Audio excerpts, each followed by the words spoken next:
اعوذ باللہ من الشیطان الرجیم بسم اللہ الرحمن الرحیم۔ آج ہم اپنے 25 پیغمبروں میں سے ایک عزیر علیہ السلام کے بارے میں جانیں گے۔ عزیر علیہ السلام ایک بار ایک شہر سے گزرے۔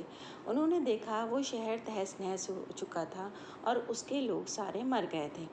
تو انہوں نے اللہ سے پوچھا کہ یہ جو لوگ سب مر گئے ہیں کیا یہ پھر سے کیسے واپس زندہ ہو سکتے ہیں؟ تو اللہ نے انہیں مار دیا اور 100 سال تک مرا رکھا۔ پھر انہوں نے انہیں زندہ کیا پھر سے، اور جب وہ زندہ ہوئے تو ان سے پوچھا کہ تم کتنے ٹائم تک سو رہے تھے؟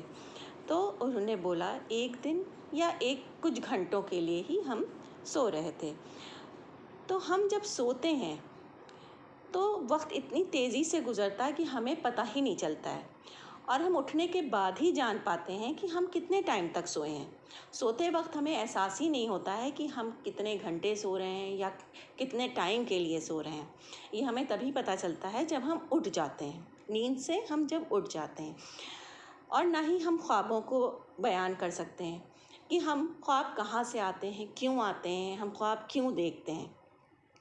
پھر اللہ نے عزیر علیہ السلام سے کہا کہ اپنے کھانے اور پانی کو دیکھو، وہ بالکل ویسا ہی تازہ تھا، اس میں کوئی بھی فرق نہیں ہوا تھا۔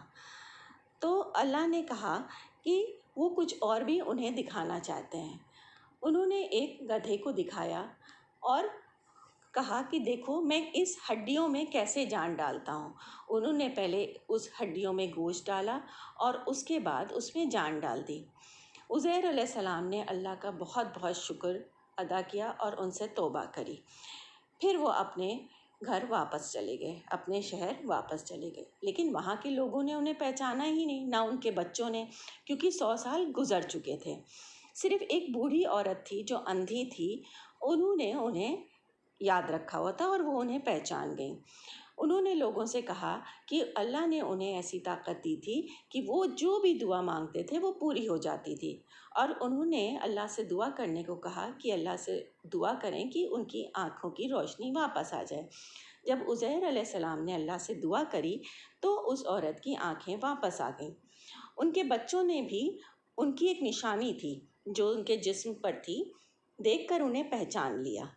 تو یہ عزیر علیہ السلام کا ایک قصہ تھا کہ کس طرح اللہ نے انہیں معجزہ دکھایا اور 100 سال تک ان کو سوتا رکھا یا ان کی روح قبض رکھی، اور اس کے بعد پھر اس میں جان ڈال دی، اور ایک گدھے کو ان کے دکھایا کہ کیسے انہوں نے اس ہڈیوں والے گدھے میں پہلے گوشت ڈالا اور پھر جان ڈالی، تاکہ وہ دیکھ سکیں کہ اللہ تعالیٰ کیسے ہڈیوں میں جان ڈالتے ہیں اور مرنے کے بعد کیسے وہ پھر سے زندہ کر سکتے ہیں۔